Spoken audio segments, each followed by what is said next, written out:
नमस्ते दोस्तों, मैं हूं प्रदीप कुमार। आप देख रहे हैं डिजिटल मार्केट। वीडियो शुरू करने से पहले बता दूं, ये वीडियो एक एजुकेशनल पर्पज के लिए है। अगर आप स्टॉक मार्केट में कोई भी फाइनेंशियल इन्वेस्टमेंट करते हो तो अपने फाइनेंशियल एडवाइजर से सलाह जरूर लें या फिर अपनी सोच समझ के साथ ही स्टॉक मार्केट में इन्वेस्टमेंट करें। अगर आपको स्टॉक मार्केट में कोई भी फाइनेंशियल लॉस होता है तो उसके लिए ये वीडियो रिस्पॉन्सिबल नहीं रहेगी। तो चलो दोस्तों, वीडियो शुरू करते हैं। आज हम बात करने वाले हैं विकास इकोटेक लिमिटेड स्टॉक के बारे में। काफी छोटा स्टॉक है, पैनिक स्टॉक की कैटेगरी में आती है, लेकिन इसकी जो परफॉर्मेंस है इतनी जबरदस्त है कि यहाँ पे काफी ज्यादा वॉल्यूम के अंदर इन्वेस्टर्स की भीड़ खड़ी हुई है। ठीक है, अगर देखा जाए इस टाइम की परफॉर्मेंस की तो यहाँ पे 3 रुपए 64 पैसे पे इस टाइम क्लोजिंग दी है विकास इकोटेक स्टॉक ने। 10-11 पैसे का यहाँ पे जबरदस्त पॉजिटिव मोमेंटम है।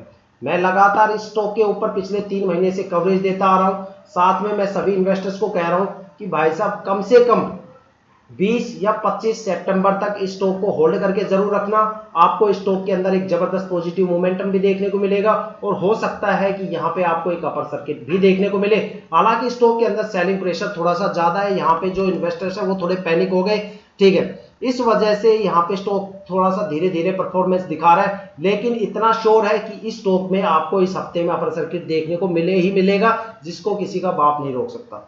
ठीक है, स्टॉक जबरदस्त पॉजिटिव मोमेंटम के साथ आगे बढ़ रहा है। हर 15-20 मिनट या 35 मिनट या 30 मिनट के बाद ये हर एक पॉइंट ऊपर जा रहा है और इसी मोमेंटम के साथ ये अभी बढ़ेगा। जैसे ही ये 380 या 390 के आसपास पहुंचेगा, लोगों को समझ में आएगा कि अब ये अपर सर्किट के नियर बाय जाने वाला है। तब यहाँ पे बाइंग प्रेशर बढ़ेगा और सेलिंग प्रेशर तुरंत स्पीड से घट जाएगा। फिर आपको बाई करने का कोई मौका ही नहीं मिलेगा, क्योंकि इसका जो टारगेट है वो सिर्फ 2 रुपए के आसपास ही बनेगा। 6 रुपए तक तो ये जाके वापस आ जाएगा। भले जनवरी के अंदर ये थोड़ा सा धीरे धीरे करके चढ़ा था, बीच बीच में फ्लक्चुएशन देके चढ़ा था, लेकिन इस बार टाइम नहीं है, क्योंकि अगला अपर सर्किट जनवरी के एंड में आने वाला है। तो इसको जल्दी से अपर सर्किट को टच करके वापस भी आना है। ठीक है, तो ये क्या करेगा, कम से कम 10 दिन के अंदर अपने अपर सर्किट को टच करेगा, इतनी स्पीड से जाएगा। अगर आपने इसमें 2-4 दिन के अंदर बाय नहीं किया तो फिर आप समझ लेना अपने रिटर्न से आप दूर होते जा रहे हो। आप अपने रिटर्न से उतने ही दूर होते जा रहे हो जितना डिले के साथ आप इसके अंदर बाय करने की डिले कर रहे हो। ठीक है, जितना देरी करोगे उतना अपने रिटर्न से दूर जाओगे। और जैसे ये 4 रुपए के आसपास आएगा, इसमें इतना जबरदस्त बाइंग प्रेशर आएगा कि ये स्टॉक सीधा उछल के सीधा 5 रुपए के आसपास जाके खड़ा हो जाएगा। उसके बाद आपको बाय करने का ना तो मौका मिलेगा, ना ही वो बेस्ट टाइम रहेगा बाय करने का, क्योंकि उस टाइम स्टॉक सेलिंग जोन में ज्यादा रहेगा।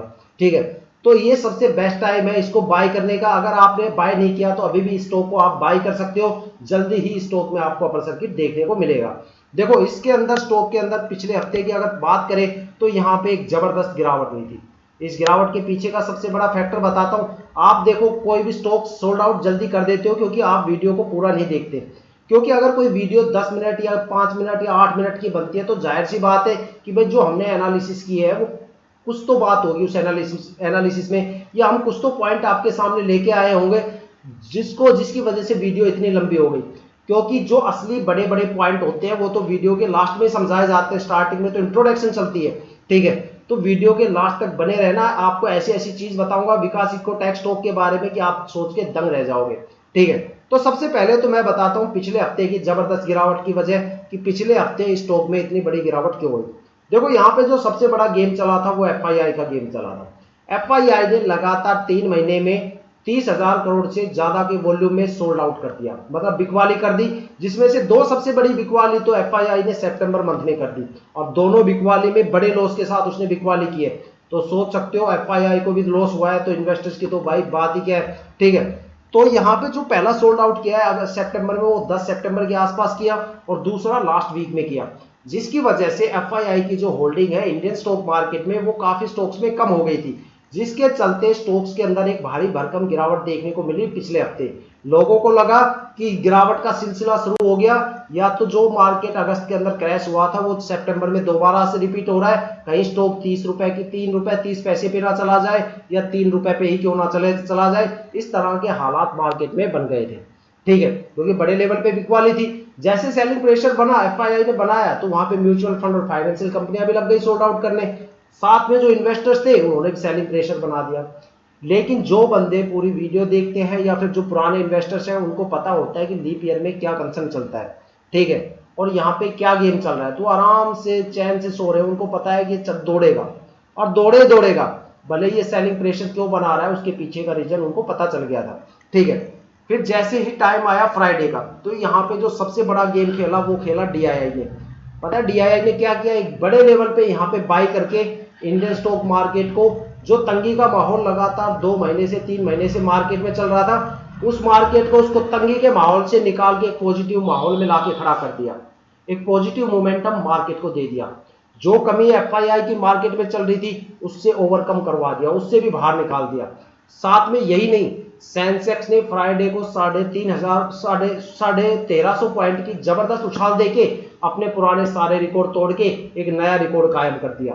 ठीक है, आप इंडियन स्टॉक मार्केट की 10-15 साल पुरानी कोई भी हिस्ट्री उठा के देख लेना, जब जब सेंसेक्स ने अपने पुराने रिकॉर्ड को तोड़े हैं और नया रिकॉर्ड कायम किया है, तभी इंडियन स्टॉक मार्केट में अपर सर्किट लगे हैं और कम से कम 80, 90 या 70, 80% स्टॉक्स के अंदर अपर सर्किट देखने को मिले ही मिले हैं। ठीक है, आप चाहे पिछले साल का रिकॉर्ड देख लो, 5 साल का देख लो, 10 साल का देख लो या किसी लीप ईयर का देख लो, क्योंकि अभी तक सेंसेक्स ने पिछले 2 महीने में 83,500 के ऊपर वो जा ही नहीं पा रहा था। जैसे वो वहां तक पहुंचे अपने टारगेट वैल्यू तक, कोई ना कोई क्रैश आ जाए, कभी तो एनवाईएससी लुढ़क जाए, कभी यूरोप के मार्केट में क्रैश आ जाए, तो कहीं पे एशियन स्टॉक मार्केट हिल जाए, तो कहीं एफआईआई बीच में आके घुस जाए, तो कहीं पे इंडियन स्टॉक मार्केट का लिक्विडिटी का जो कंसर्न चल रहा है वो हावी हो जाए और घूम फिर के फिर से सेंसेक्स में 1000-1500 की फिर से गिरावट हो जाए, 200-300 पॉइंट करके चढ़े फिर से 1500 पॉइंट की गिरावट हो जाए। इस तरीके से सेंसेक्स अपनी हायर वैल्यू को टच नहीं कर पा रहा था। रिकॉर्ड तोड़ना तो बहुत दूर की बात है, लेकिन जब भी सेंसेक्स अपने पुराने रिकॉर्ड को तोड़ के नया रिकॉर्ड बनाता है तो फिर वो पीछे नहीं रुकता,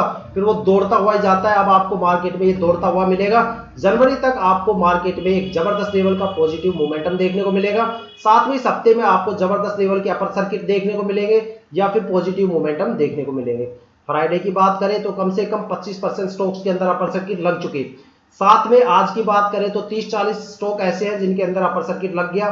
साथ में 40-45% स्टॉक ऐसे हैं जो बिल्कुल अपने अपर सर्किट के नियर बाई वैल्यू के आसपास आके खड़े हो गए। जैसे जेपी पावर को ले लो, आज बिल्कुल अपर सर्किट को छूने वाला था लेकिन छू नहीं पाया।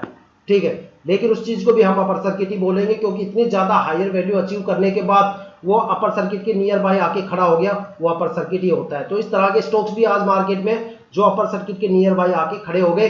हालांकि 1-2 दिन में जैसे सेलिंग प्रेशर कम होगा तो वो उड़ान भर देंगे, उसके बाद किसी को कुछ बाई करने का मौका ही नहीं मिलेगा क्योंकि वॉल्यूम इतना हाई रहेगा करोड़ों में, वो शाम तक खरीदे नहीं जाएंगे। ठीक है, और इसी तरह का हालात होने वाला है विकास इकोटेक के अंदर।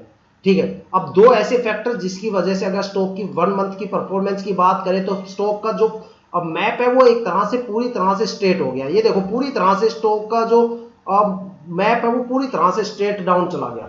इसके पीछे का सबसे बड़े 2 सबसे बड़े फैक्टर है, दोनों फैक्टर के बारे में आपको बताता हूं। देखो, जो सबसे पहला फैक्टर है वो है इंटरनेशनल मार्केट को लेके। खास तौर पे देखा जाए तो यूरोप की मार्केट के अंदर लगातार बड़े लेवल के फ्लक्चुएशन चल रहे हैं, वहां की मार्केट स्टेबल नहीं हो पा रही है।